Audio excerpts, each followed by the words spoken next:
요한복음 7장 10절로 24절까지 말씀 한 절씩 교독하겠습니다.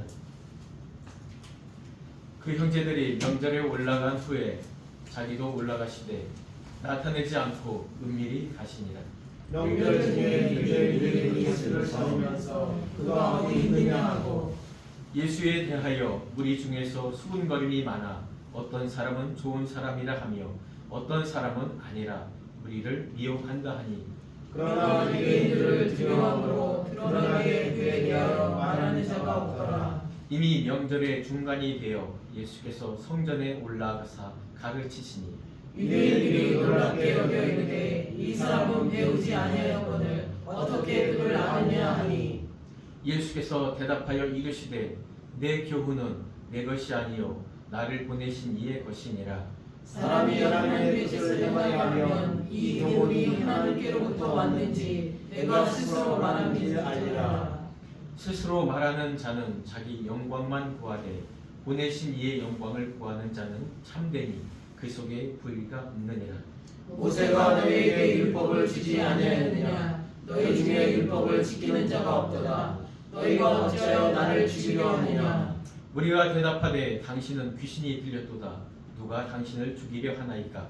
예수께서 대답하여 이르시되 내가 한 가지 일을 행하되 너희가 다 이로 말미암아 이상히 여기도다. 모세가 너희에게 할례를 행하시니 그러나 할례는 모세에게서 난 것이 아니요 조상에게서 난 것이라. 그러므로 너희가 안식일에도 사람에게 할례를 행하느니라. 모세의 율법을 범하지 아니하려고 사람이 안식일에도 할례를 받는 일이 있거든. 내가 안식일에 사람의 전신을 건전하게 한 것으로 너희가 내게 노여워하느냐. 함께 읽겠습니다. 외모로 판단하지 말고 공의롭게 판단하라 하시니라. 아멘. 오늘 이 제목은 명절에 성전에 올라가신 예수라는 이 제목으로 오늘 한 시간 함께 은혜받기를 원합니다. 명절에 성전에 올라가신 예수라고 했는데 이 명절은 우리도 구정, 추석, 또 여러 가지 농사절기에 따라서 여러 가지 명절이 있습니다. 명절에 따라 그 시기에 따라서 이 농사일을 하고 그러는데요. 여기서 말하는 명절은 이 이스라엘의 이 참 절기가 있거든요. 이 3대 절기가 있어요. 6월 봄절기, 여름절기, 그리고 가을절기. 또 그런데도 아주 중요한 절기가 있죠. 그게 보시면 이 안식일입니다. 그래서 이 레위기에 보면요, 정말 이스라엘 백성들이 십계명을 받을 때 벌써 이미 죄를 범했죠. 다시 돌판을 가지고 그 돌판을 성막에 보관을 하고 다닙니다. 이것은 뭐냐면 이 돌판, 이 계명 이거 자체 너희들 스스로는 지킬 수 없는 거야. 하나님이 너희와 함께 할 때 너희가 하나님의 그 의로우심에 함께 할 수 있는 거야. 이것이 바로 성전 안에 법궤 안에 이 계명들을 보관했는 거예요. 그걸 보면서 우리는 죄인이었구나. 정말 우리는 그 하나님의 그 신의 상에서 불받은 그 말씀을 받았을 때 우리는 이미 죄인이었구나. 그걸 깨달으면 우리는 하나님이 없이는 살 수 없는 존재라는 것을 이미 그 구약에서 깨우쳐 주었습니다. 그런데 하나님은요 참 특별하세요. 이 역사에 주어진 이 시간대로 일을 하시는 게 아니라 하나님의 때에 맞추어서 일을 하십니다. 우리 지난 시간에 이 6장에는 주로 뭐에 대해서 얘기했죠? 5장에는 그 안식일에 대해서 얘기했어요. 안식일날 주님이 그 병자를 38년 된 병자를 고치니까 유대인들이 싫어했죠. 근데 그 다음 장 6장에는 그 주님의 그 안식일 출애굽할 때 그 유월절에 그 어린 양의 모습을 봐서 내 살과 내 피를 먹지 아니하는 자는 나와 상관이 없느니라 이렇게 말할 정도로 이 유월절 그 하나님의 죄사함 이것은 우리에게 정말 중요한 겁니다. 이 특히 지금의 우리 성도들 이 그리스도인들에게는요 정말 이 안식일이라는 이 개념과 또한 이 죄사함이라는 것 이것은 잊어버릴 수가 없는 것입니다. 그리고 이 신앙산에서 이 말씀을 받은 거 하나님이 함께 하심이라는 거 이 말씀 우리 지난주에 순탄절에서 설교에서 나왔듯이 하나님이 우리가 함께 하시기 위해서 이 땅에 오셨습니다. 하나님이 이 땅에 함께 하게 해주셔서 우리를 성전을 삼고 그 말씀으로 우리 안에 오신 것입니다.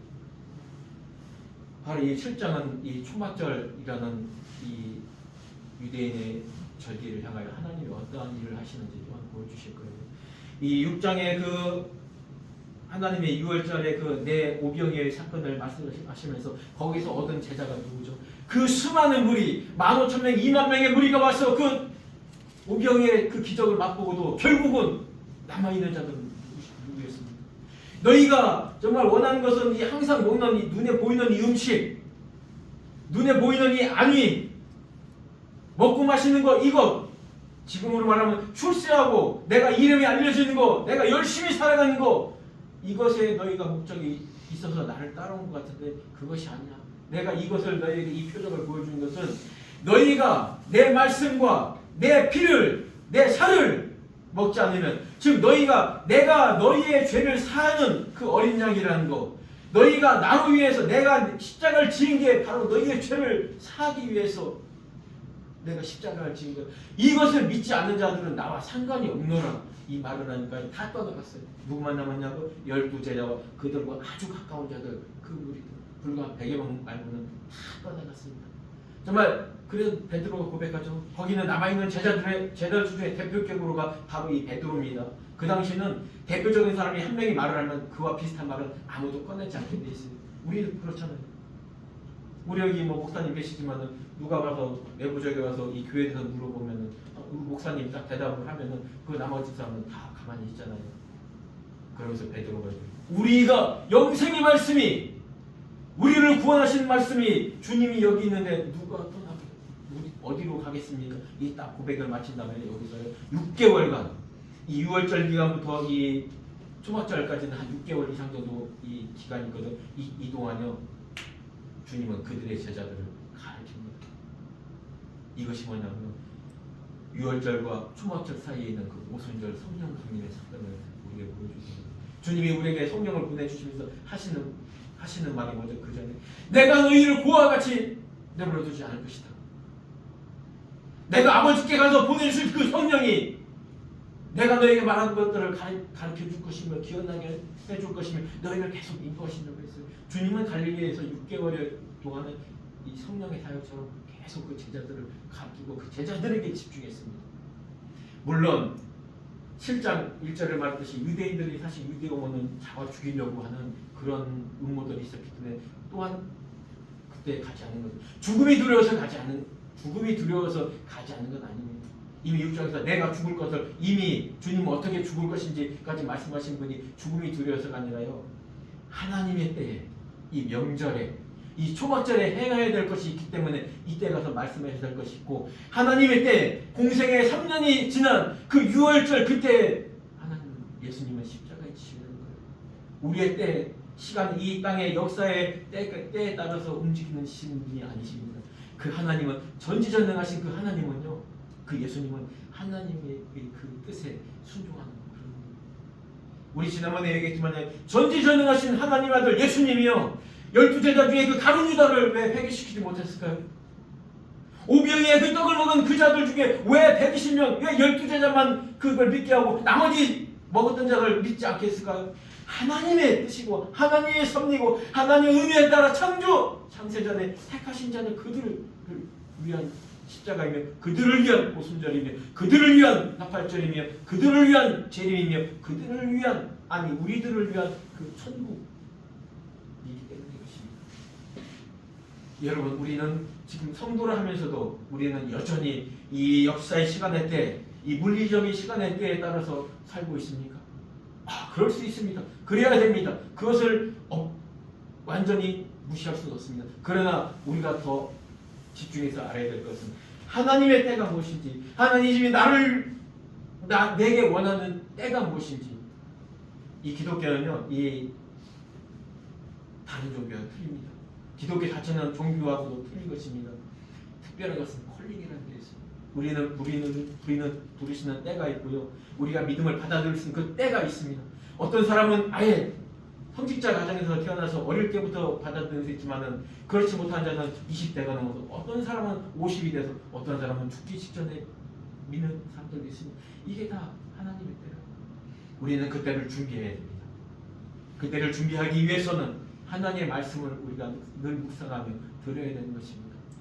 또한 하나님의 백성들 간의 그 공동체의 삶을 살아야 되는 것입니다. 그렇기 때문에 성령이 오셔서 이 땅에 제일 먼저 행하신 것이 교회를 세우는 것입니다. 이 교회야말로 이 교회 하나님의 말씀을 듣는 성령을 받아 거듭난 자들의 공동체, 이 공동체야말로 이 땅에서 하나님의 나라를 볼 수 있는 그림자적인 역할을 해야 되는 마지막 기관입니다. 우리의 가정들은 벌써 이미 무너진 지가 너무나 오래됐습니다. 가정들이 무너지고 있습니다. 가정 또한 정말 하나님 우리에게 주신 아주 신성한 기관이거든요.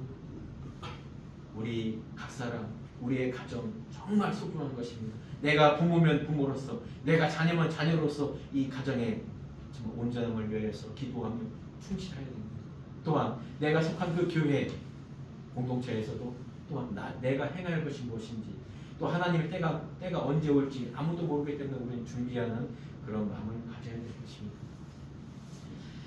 이 말씀의 이 배경은요, 초막절이 되어서 이제 모든 유대 백성들이 예루살렘으로 갑니다. 예루살렘에 있는 사실 거민들은 일반적으로 한 10만 명 정도밖에 안 사는데요. 이 명절 기간이 되면 한 150만 명, 200만 명 이상이 다 예루살렘으로 장관이죠, 장관. 그래서 이 명절 전에 미리 한 3달 전부터 사람들이 다 올라갑니다.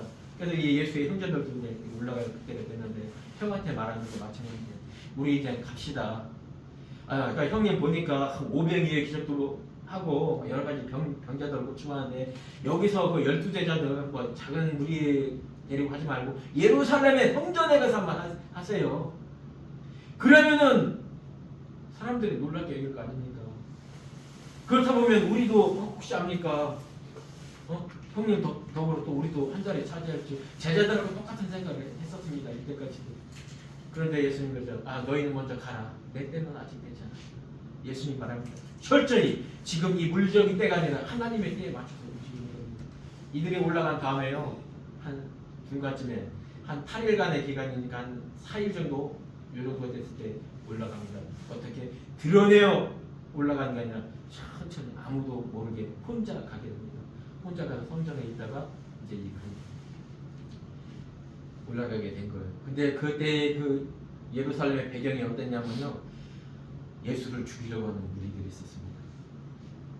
그 유대인들 중에 유대인들이 몇몇 사람을 섭외해서 예수를 찾아서 데리고 와라. 그러면 어떻게 가둬두든지 그를 예수의 어떤 행하시는 그 가르침과 이런 거에 대해서 못하게 하려고 유대인 지도자들이 이미 계획을 잡고 있었습니다. 그런데요, 이미 그 오병이의 사건을 본 사람들이 다시 예루살렘에 돌아가기도 했고, 예루살렘 유대에 있을 때도 예수님의 제자들이 또한 그 세례를 많이 베풀었거든요. 그래서 이 유대에도 아주 극히 일부지만은 몇 프로는 예수님에 대해서 긍정적인 생각을 갖고 있는 분이 있었어요. 이들이 예수에 대해서 예수가 유대인이니까 이번 명절 올 텐데, 이 초막절이 가장 큰 명절인데 올 텐데 그렇게 말을 하고 있었다는 거예요. 그러면서요, 이 12절에 보면은 이 수군거린다고 했는데, 여기는 수군거린다는 게 비판하고 좀 이렇게 불만을 많이 표현하는 거예요. 근데 사실 여기 수군거리는 사람들의 대부분 누구였냐면요, 유대인들이 이렇게 심어놓은, 그래서 이 반예수적인 그런 사람들이 그 예수가 막 병자도 고치고 막 이렇게 하는 거 보면은 그런 것도 있지만 사실은 우리를 미혹하게 하려는 것 같아. 그 사람 좀 아닌 것 같아. 그에 반해서 그거에 대해서 예수님에 대해서 좋게 생각하고 있었던 사람들은 드러내기를 못하는 거예요. 그냥 말하면 듣고 있고 아닌 것 같은데 자기들끼리 그들을 알죠. 이 사람은 예수님에 대해서 긍정적인 사람을 갖고 긍정적인 생각을 하고 있다는 그런 사람들끼리 서로 눈짓으로 서로 이렇게 의견을 주고받는 그런 정도였어요. 오히려 예수를 반예수적인 사람들이 막 수군거리는 거예요. 예수에 대해서 비판을 하고 모독을 하고. 어떻게 보면 사람들이라는 게 그런 것 같아요. 악을 행하려고 하는 사람들은 그렇게 자기가 직접 나서지 않으면 다른 돈이나 이런 걸 매수해서 어떤 사람을 공격하고 아주 밑에서부터 심리적인 작업을 하는 것입니다. 예수를 이 유대 사회 이 공동체 안에서 자기들이 기득권을 갖고 있는 이 유대의 종교적인 사회에서 예수를 자꾸 분리시키려고 합니다. 저 사람 우리와 함께할 수 없는 사람. 왜? 우리의 지금 하는 것에 반대적이며 우리 이익에 상당한 피해를 끼치거든요. 그럴 때 13절 한번 넘겨볼까요? 유대인들이 들었기 때문에 이 사람들이 반박을 못하는 거예요. 그 예수라는 사람은 사실 우리한테 뭐 어려운 거 요구하는 거 없어. 오히려 어려운 자들, 정말 약한 자들을 위해서 정말 표적도 기적도 행하고, 좀 얼마 전에 우리에게 이 오병이의 그런 기적도 있어. 칠병 사회의 어떤 그런 기적도 일으켰어. 그런 데서 뭐 드러나게 얘기 못하는 거예요. 왜? 이때 이미 예수에 대해서 긍정적인 마음을 갖고 있는 사람들은 다 출교를 했거든요. 내가 병자로서 고침을 받았더라도 이거를 내가 예수라는 사람이 나를 고쳤다 이렇게 얘기하면은 이 사람은 출교의 대상이 됐어요. 왜? 자기들 지도자들의 말을 듣지 않고 행한 거에 대해서는 다 불경건한 일로 이야기했거든요. 근데 그 이미 명절의 중간이 한 4일째 됐는데요. 예수님이 성전에 올라가서 가르치기 시작합니다. 올라갈 때는 정말 아무도 모르게 혼자 이렇게 혼자 한 명절 시작 때도 아니고 중간쯤에 딱 올라왔는데요. 딱 이 가르치기 시작합니다. 드러내놓고 가르치는 거죠. 예수님이 죽음이 두려워서 그때 같이 올라오지 않은 것이 아니라 이때 모든 사람들이 처음 시작에 모일 때는 여러 가지로 뭐 행사나 이런 것으로 번잡합니다.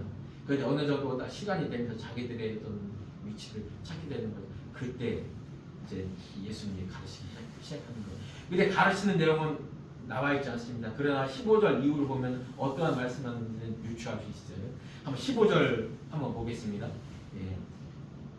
15절에 유대인들이 놀랍게 여기기를 이 사람은 배우지 아니하거든 어떻게 그를 아느냐 하니, 참 유대인들, 여기서 말하는 유대인들은 뭐 일반적인 유대인들 전부 다가 아니라 특히 유대 지도자들의 지금 말하는 어떤 뭐 신학 박사 정도 뭐 교회 뭐 노회장이나 뭐 총회장 되는 뭐 한 그 정도 되겠죠. 아니 저 사람이 왜 저걸 가르치지? 여기서 뭐 놀랍게 여겼다는 것은 감탄하는 게 저 사람 하는 말이 대단하네. 우리랑 가르치는 거랑 틀리네. 저 사람 좀 뭐 영적으로 좀 세네. 이런 것이 아니라 아니 쟤가 왜 가르치지? 아니 쟤는 히브리어도 모르는 거 아니야? 이때 당시에 유대인들의 교육은 뭐냐면요, 태어나자마자 8일 만에 할례받고 얘가 말을 하기 시작할 때 2살 정도가 되면요 주입식 교육이 들어갑니다. 6살 때까지는요 이 십계명, 구약 이거에 대해서 계속 아버지 엄마가 계속 그냥 앉으나 서나 시간 될 때마다 계속 주입식 교육을 시켜요. 그리고 이 아이가 6살에 넘으면 12살 때까지는 아예 회당에까지 데리고 다니면서 회당에서 그 교육을 받게 됩니다. 여기서는 완전한 주입식이 아니라 뭐라면 그 또래들 간의 대화를 통해서 지금의 우리 중등부 교육처럼 어떤 그 랍비 한 명이 그 또래 친구들을 모여놓고 한 가지 의자를 던져주고 토론하는 그런 교육을 받습니다. 그리고 이 12살이 넘은 다음에는 그 중에서 어느 정도 좀 똑똑하고 좀 그 집안도 괜찮고 그런 친구들을 이 랍비 학교에 보냅니다. 거기서는 그때 당시에는 힐렐파하고 샤마이파 이 두 개가 양대 산맥으로 우리나라로 따지면 옛날에 이 영남파, 호남파 이런 식으로 아주 이곳에서 본격적으로 아주 가르치고 뭐 잠자는 시간 빼놓고는 이 말씀 연구에 아주 전념을 하네요. 20세가 될 때까지. 또 거기에서 어느 정도 시험을 보고 통과해서 한 30 정도가 돼서 한 25년 정도 이 구약에 대해서 완전 통달했을 때 그때에서 비로소 하나님의 율법을 읽어주며 하나님의 율법을 말할 수 있는 자격이 갖춰주는.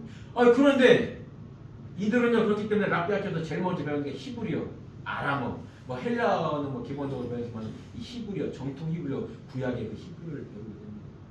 그런데 예수님은 사실 그렇죠. 저 사람 갈릴리 촌에서 온 사람인데 저 사람 누구 학파 밑에 있었지? 이때 당시 헬라파의 가장 유명한 자 가말리엘 선생님이 있었는데 그 가말리엘 선생님 밑에 있었나? 근데 아무도 아니거든요. 근데 왜 가르치냐 이거죠. 글을 모르는 자가 이때요. 글을 알고 모르는 것은 어떤 차이냐면요, 교육을 받은 것과 안 받은 것의 차이는 이 글을 알고 이 율법을 아는 자들은 하나님의 말씀을 해석하며 사람을 가르치며 하나님께 인도할 수 있는 그 자격이 있었습니다. 근데 이것은 좋은 의미이고요. 또 한 가지로는 이때 당시 바리새인, 서기관, 율법사들은 이 백성들을 자기네들 어떤 하고 싶은 대로 하는, 너 이거 있으니까 이런 거 죄야. 너 제사장에 가서 제사 드려야 돼. 어떤 그런 거 어떤 고발하는 거에 더 집중적이었습니다. 그러니까 그를 알고 이 율법을 알고 가르쳐주는 사람과 배우는 사람에게 차이는 어마어마한 복종의 상하 복종의 관계가 있었던 것이 바로 이 시대입니다. 16장 한번 볼까요? 그러니까 저 사람 유대인 갈릴리고 정말 배우지도 않고 그러는데 어떻게 가르치냐? 네가 말한 걸 누가 어떻게 믿겠냐? 너 이단 사입이 아니냐? 이렇게 말하니까 예수님이 말합니다. 대답하여 이르시되 내 교훈은 내 것이 아니요 나를 보내신 이의 것입니다. 아주 유대인들은 정말 기가 막히게 모르시죠. 자기 애들은 기도 한 25년간 교육을 받고 암송하고 정말 그렇게 해서 정말 내 이렇게 말씀에 대해서 율법에 대해서 강론하는데 아니 저 사람은 갑자기 뭐 얼마 전에 나와서 저기 하더니 지금 말하면 얘기하는데 자기의 선생이 자기가 하나 이거 뭐예요? 나를 보내시니까 이미 얘기했거든. 난 하늘로부터 온 자라고. 하늘로 올라갈 자는 나밖에 없다고. 하늘에서 내려왔다 올라갈 자는 나밖에 없다고. 내가 하나님의 아들이라고 이미 5장에서 6장에서 고백을 했거든요. 그것도 분명히 하나님의 아들이라는 거죠. 자기들은 이렇게 교육을 받았는데 자기들은 사람의 땅에서 나온 교육이고 자기는 하늘로부터 온 교육이라고 말하니까 이 사람들은 용납이 안 되는 거죠. 그런데 바로 또 말을 합니다. 내가 하늘로부터 왔다는 증거 보여줄게. 이것이 뭐냐면은 사람이 하나님의 뜻을 행하려 하면 이 교훈이 하나님께부터 왔는지 내가 스스로 말함인지 알리라. 스스로 말하는 자는 자기 영광만 구하되 보내신 이의 영광을 구하는 자는 참되니 그 속에 불의가 없느니라. 지금 유대인 지도자들을 보고 하는 이야기예요. 나는 하나님으로부터 왔어. 이거에 대해서 내가 왜냐면 이때 당시에요. 이 구약에는 이런 전통이 있어요. 선지자가 와서 내가 선지자라고 하면서 이야기를 하면요. 그래, 네가 지금 하는 말이 좀 하나님이 말해서 말한 거야? 그렇다면 그 말을 들은 다음에 어떤 증표가 나타나야 돼요. 증언이 나타나야 되는 거예요. 그래야지 이 사람이 하나님으로부터 보내신 자라는 걸 인정받고, 만약에 그 사람이 하나님의 말이라고 해서 정말 이 성전에서 이야기를 했는데 그거 증언이 하나도 없으면 그 선지자는 돌 맞아 죽는 거예요. 그거 그냥 예수님 과감하게 이야기하는 거예요. 만약에 사람이 이 들은 말을 들은 사람이 정말 하나님의 뜻, 하나님 말씀대로 행하려면 하나님 말씀대로 살려고 하면은 이 교훈이 하나님께로 왔는지 내게 왔는지 알게 된다는 얘기. 결국 이 말을 쉽게 말하면 뭐냐면 너희들 지금 내가 하는 말을 들었지 이 말 뜻을 알고 행하면은 이것이 진짜인지 아닌지 알게 된다는 거예요. 바울도 고백했듯이요. 아는 것과 믿는 것이 하나가 되어 온전한 사람이 되어 그리스도의 분량 장성한 분량까지 이끌려 성장한다고 했어요. 우리가 정말 지금 시대 특히 21세기에 대해서는 진리 말씀하면서 얼마나 이 지식적으로는 이 말씀에 대해서 잘하는지 몰라요. 그런데 그대로 사느냐? 그렇지 못해요. 지금 시대에 가장 조심해야 될 게 무엇이냐면은 우리가 들은 말씀은 많이 있는데요. 이 말씀으로 지식적으로 가지고 있어서 오히려 자기가 그렇게 살려고 하지 않고 오히려 이 말씀으로 저 사람은 그렇게 하지 않네? 저 사람은 잘못 알고 있네? 서로 비평하고 판단하는 일에 집중하고 있는 거죠. 이때 당시 유대인 지도자들이 그랬거든요. 오히려 그렇지 못한 자들을 자꾸 추궁하면서 자꾸 제사 지내면서 하면서 사실 돈 내라는 거죠. 우리 봉성이 좋네? 너 양 한 마리 갖다 바쳐. 우리 사모님 지금 집중 안 하고 있네? 그래서 뭐 비둘기 얼른 빨리 바쳐. 바리새인들과 이 서기관 제사장들과는 아주 불가분의 관계예요. 하나님의 말씀이라는 율법이라는 하나님의 말씀을 강론하는 그런 제사를 집행하는 자로서의 권한을 다 가지고 있는 거죠. 그래서 말합니다. 스스로 말하는 자는 자기 영광만 구하되 보내신 이의 영광 구하는 자가 이 말라기에서도 얘기하죠. 너희 선지자라고 하는 선지자라고 하는 자들, 제사장이라고 하는 자들, 너희들이 하나님의 것을 다 훔쳐가는구나. 하나님의 영광을 다 훔쳐가고 너희 스스로의 너희만 배만 불리고 있구나. 이것이 구약 말라기의 마지막입니다. 예수님이 5장에서도 말씀하시죠. 너희는 너희 영광만, 너희 서로 너희 영광만 구하고 있고 하나님께서 보내는 자, 하나님의 영광은 구하지도 않는구나. 너희가 이렇게 하는 것은 너희 속에 하나님의 말씀이 있지 않고 너희 속에 하나님을 사랑하는 마음이 하나도 없기 때문에, 즉 너희는 말로는, 역사적으로는, 혈통적으로는, 육신적으로는 하나님의 백성, 아브라함의 백성이라고 하지만 너희는 선택받은 자, 은혜 받은 자가 아니야. 하나님의, 예수님의 선언인 것입니다. 이 17장의 이 말씀 이후로요, 여기서는 이 10절부터는 이 이스라엘 분위기가 예수님에 대해서 긍정적으로 생각하는 사람들은 말 한마디 못하고, 그러나 예수님에 대해서 반예수적인 사람들은 막 드러내놓고 비판하고 이렇게 했었잖아요. 그런데 다음 본문에 보면요, 이 7장 이 후반절에 가면요, 거기서 유대인들 중에서도, 믿는 사람들 중에서 예수에 대해서 드러내는 거예요. 우리가 주님의 말씀을 듣고 이것이 복음이라고 확정이 되잖아요. 가만히 있을 수가 없어요. 우리가 정말 그 말씀대로 살지 못하면요, 이 믿음이 내 것이 아니에요. 이 지식으로만 있으면요, 그냥 거기에 머무릅니다. 그것대로 살아날 때 내가 변화되는 것입니다. 내가 정말 하나님의 말씀을 묵상하고 이대로 살아야겠다. 그러기 위해서는 그래서 기도하는 거예요. 하나님, 제가 이 말씀을 들었습니다. 이 말씀이 깨달아집니다. 이제는 이 말씀대로 행해야 되는데 내가 이 말씀대로 행하는 게 첫째는 부끄러워요. 그리고 나의 이 편안함을 포기하고 싶지 않아요.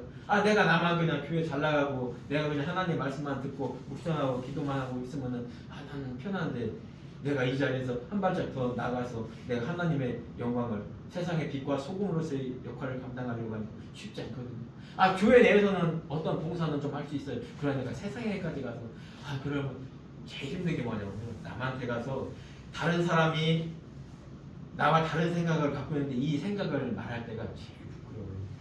제가 사실 20대 때 어떤 일을 했었냐면요, 이 영업사원 했어요. 뭐냐면요, 여러분 너무 잘 알아요. 흑염소, 사설맥기스, 이걸 가지고 파는 거요. 엄청 힘듭니다.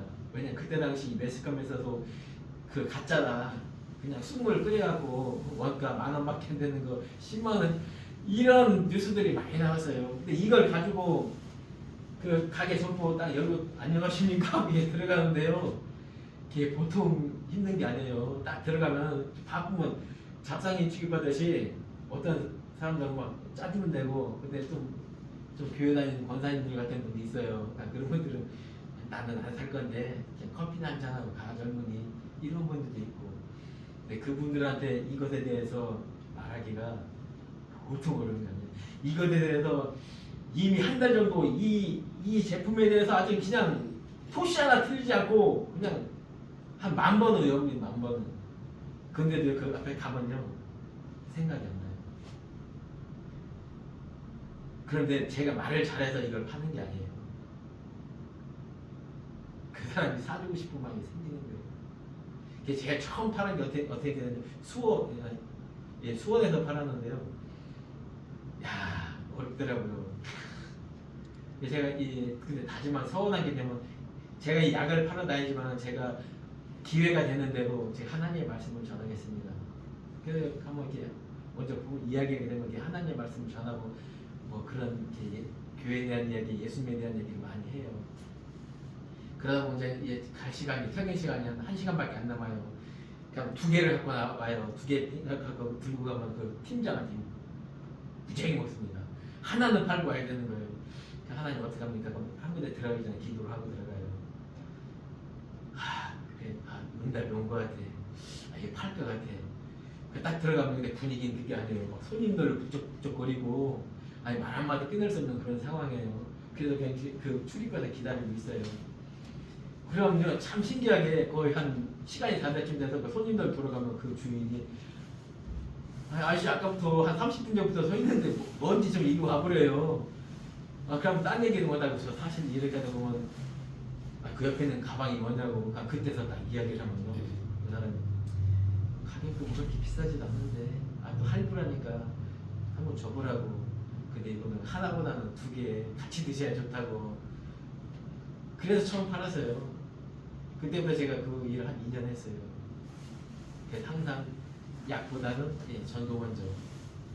그러면 정말 참 신기하게요. 그 한 40명 정도가 됐었거든요. 보험회사, 뭐 군에서 뭐 연세단 오신 분 그렇게는 항상 제가 그 중에서 5손가락이나 들었었어요.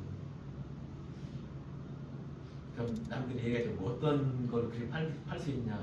아니 난 그냥 그분들의 마음으로 지는 것 같다. 그랬던 것 같아요.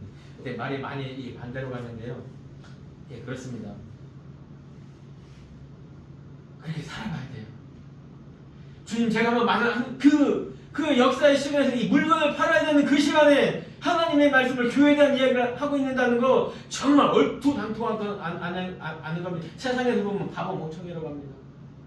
그러나요, 그 말씀대로 살아보니까요, 잘은 못 살아도 먹고 살만큼 하게 되더라고요. 우리 이 땅에 뭐 잘 살고 이름 내려고 이 땅에 살려고 하면은 하나님의 백성으로서의 삶 온전히 감당 못합니다.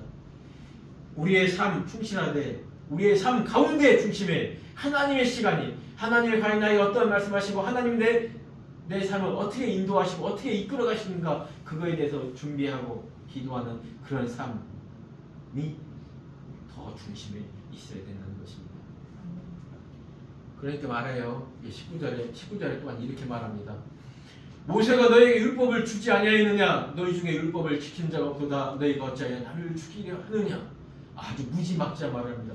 내가 그 사람들 생각할 때 서기관이나 바리새인들 이 사람들 생각할 때 내가 최소한 30년을 내가 이 율법에 대해서 공부하고 내가 10계명이라면 내가 토시 하나 안 들고 당시 서기관들은요 이 성경을 필사하는데요 사본을 필사하는데 여호와라는 이 이름이 딱 나오면요 목욕제기에 붙어야 됩니다. 그 글을 여호와 쓰고요 그 붓을 꽂으고 다른 붓을 또 다시 써야 돼요.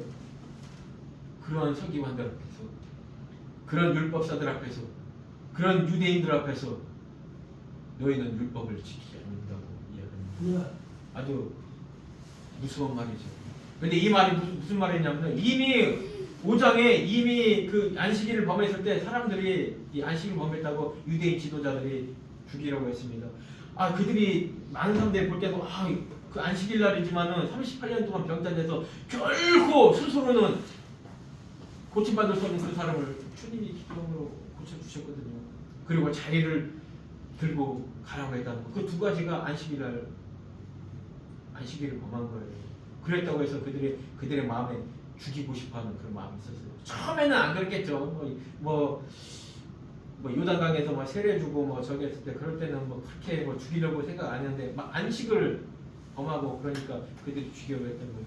근데요 이미 구약에 보면 선지서에도 보면은 이 예수님이 이사야에서 그렇게 얘기하죠. 그가 성소가 되어서 오시리니 그가 이스라엘 집에 그 두 집에 북이스라엘과 남유다 그러니까 이스라엘 모든 백성들에게 걸림돌과 부딪히는 돌이 될 거라고 합니다.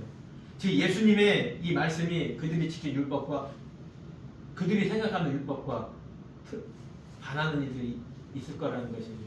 근데 사실 진짜 중요한 것은 이 율법을 하나님이 이스라엘 백성들에게 준 것이 무엇입니까? 너희가 하나님 사랑, 이웃 사랑 그런 삶으로 살아가는 얘기. 진짜 키포인트는 사랑이에요. 바울이 말하잖아요. 이 율법은 모학선생이다. 이 율법은 예수 그리스도께 인도하는 예수 그리스도를 믿어야지만 그분의 의로서 구원받는다는 것을 가르쳐주는 모학선생인 것이다. 근데 거기에 머물러 있으면 절대 안 된다는 얘기예요. 너희가 나를 죽이라고 하고 있지 이것이 바로 너희가 율법을 범하는 살인하지 말라는 그가 바로 율법을 범하고 있는 거 아니냐. 이 율법은 죄의 속성인 아담의 그 범죄 외 우리 안에 있는 이 죄성 이것에 대해서 주님이 십계명을 준 거죠. 네가 간음하면 마음만 품어도 너는 간음죄고 너는 형제를 욕만 해도 미워하는 것만 해도 넌 이미 살인죄를 범한 거라고 했습니다. 너희가 나를 죽이려고 하는 그 마음 가진 것만으로 너희는 벌써 율법을 어긴 거야. 그리고 이때 당시에 이 고르반이라는 게 있었습니다. 많이 들어봤죠? 내게 연로하신 부모님이 있어요. 이 부모님을 당연히 봉양하는 거 당연히 뭐 자녀로서 해야 되는 것 중에 하나잖아요. 그 부모님이 아프고 연세가 많아서 이제 일할 수 없어서 먹을 것이 없다면은 그 자녀가 성장한 자녀가 해줄 수 있는 거잖아요. 이거 부모를 공경하라 하나님의 계명 중에 정말 이 5번째는 계명 아주 중요한 계명입니다. 그런데 너희는 그 고르반이라고 해서 내가 이거 부모님을 공양하려 하는데 내가 이거 좀 하나님한테 먼저 드렸습니다 하고 부모를 공양하는 것을 안 해도 너희 괜찮다고 하지 않느냐. 너희 그거 벌써 부모 공양하는 그거 어기는 거예요. 이들 왜 그럴까요? 율법사들이요, 바리새인들이 너희가 죄 졌네? 너 얼른 재물 가져가서 해야 돼. 그러다 보니 부모 모실 게 없어요. 자녀들 키울 것도 없을 정도에. 우리 과부의 두랩돈 있죠? 이 과부가 두랩돈 바쳐서 그 사람 뭐 헌금 많이 했고 재산에 다 했다는 거, 그것을 나타내는 게 아닙니다. 그것은 표면적인 거고요. 그 이미 바로 전장에 어떤 말씀하시냐면요, 너희는 도둑질하는 자다. 너희 백성들을 착색하는 너희는 도적이다. 이 말씀을 하시고 비유를 준 게 바로 이 말씀이에요. 이 말씀이 뭐냐면요, 너희가 너희 백성들의 삶을 정말 어렵게 하는구나. 너희의 뱃속을 따뜻하게 하기 위해서 과부의 돈까지도 뺏을 수밖에 없는 너희구나. 이게 바로 그 당시의 실정입니다. 이 당시에 지금 우리 과연 사실 이건 저한테 해야 되는 말이겠죠. 목회자로 세움받은 자들이 하나님의 말씀보다 정말 세상의 것에 더 마음을 두고 있지 않는가. 이거는 정말 가르치는 자들이 먼저 고백하고 깨달아야 될 것입니다. 우리가 대답합니다. 아무리 예수님이지만 어떻게 그렇게 말하면 어떡합니까? 한번 다음 절 볼까요? 예수께서 말합니다. 내가 괜히 하는 말이 아니야. 내가 안식일을 5장에 한 6, 7개월 전에 내가 어겼었거든. 그랬더니 나를 이렇게 죽이려고 했어.